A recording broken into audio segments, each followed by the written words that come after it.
కాటరా classic రెటినాలకు world class treatment ఇప్పుడు మన భీరంగూడలో అమెరికన్ లేజర్ ఐ హాస్పిటల్స్.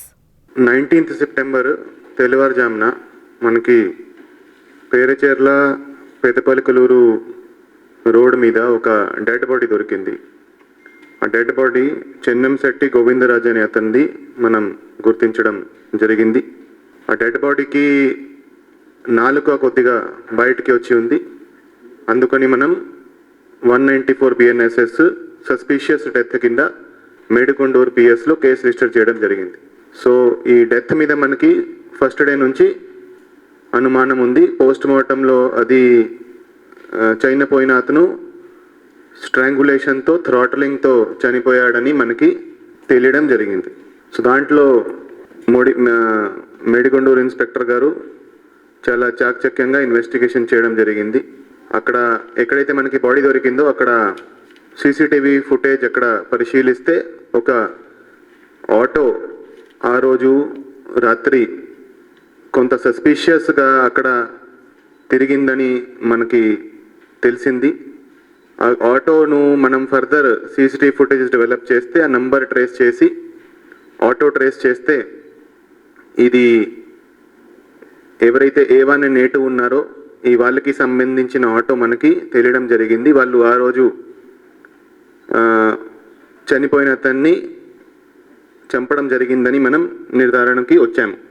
దాని తర్వాత నిన్న సాయంత్రము మనకి వచ్చిన ఇన్ఫర్మేషన్ మేరకు A1 పెర్నిపెట్టి వెంకటేశ్వర్లు అలియాస్ వెంకట్, అదేవిధంగా షేక్ కాసిం సైదా A2 అలియాస్ అండా, వాళ్ళిద్దరూ కూడా సత్తెనపల్లి టౌన్కి సంబంధించిన వాళ్ళు. వాళ్ళిద్దరిని మనం నిన్న సాయంత్రం అరెస్ట్ చేయడం జరిగింది.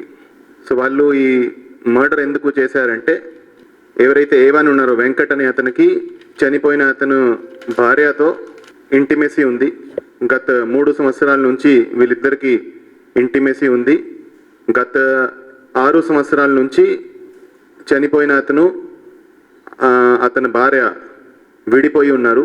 సో ఈ భార్యకి ఎవరితో అయితే ఇంటిమెసీ ఉందో ఆ భార్య చెప్పిన మేరకు భర్తని చంపేస్తే ఏదైతే భర్త సైడ్ నుంచి ఆస్తి వస్తుందో ఆ ఆస్తి ఆమెకి వస్తుంది. ఆ ఆస్తితో వాళ్ళిద్దరూ కూడా దాన్ని యూజ్ చేసి హ్యాపీగా ఉండొచ్చని ఉద్దేశంతో ఆ ఆస్తి కోసము భార్య అదేవిధంగా ఈ వెంకట్ అనే అతను ప్లాన్ చేసి అతన్ని చంపడం జరిగింది. సో చంపే విధానం ఎలా అంటే 18th సెప్టెంబర్ రోజు మధ్యాహ్నం A1 A2 ఈ చనిపోయిన అతన్ని తాగేదానికి ఆటోలో తీసుకొని వెళ్ళారు. తర్వాత 2-3 చోట్ల వేరే వేరే చోట్ల వాళ్ళు కూర్చొని తాగడం జరిగింది.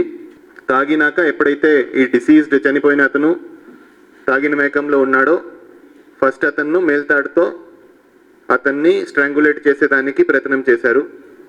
అది పూర్తిగా సక్సెస్ఫుల్ కాలేదు. అతను అన్కాన్షియస్ అయిపోయాడు. అన్కాన్షియస్ అయిపోయినాక ఇంకో వేరే చోటుకి తీసుకెళ్ళి ఆటోకి రైట్ సైడ్ ఉన్న ఒక రాడ్ మీద అతన్ని గట్టిగా మేడ మీద తంటే అతను అక్కడ చనిపోయాడు. చనిపోయినాక ఇది అంతా scene of offence Sattenapalli mandal Abburu village దగ్గర చేయడం జరిగింది.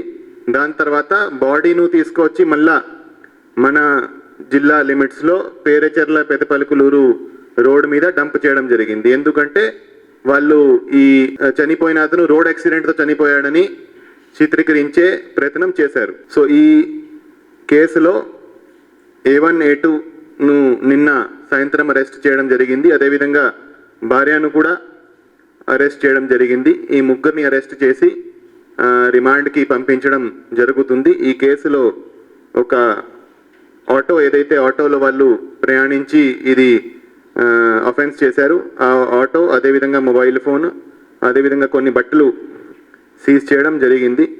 సో ఈ కేసు ఏదైతే ఫస్ట్ మనం ఒక న్యాచురల్ డెత్ అనుకున్నామో ఈ కేసును సరిగా ఇన్వెస్టిగేట్ చేయడం జరిగింది చాలా చాకచక్యంగా.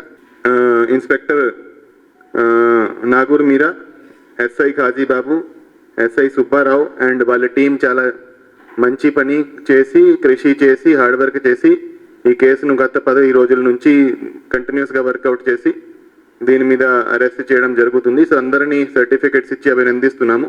కేసులో ఎవరైతే ముద్దాయిలు ఉన్నారో వాళ్ళని శిక్ష పడేటట్టు అన్ని చర్యలు తీసుకోవడం జరుగుతుంది.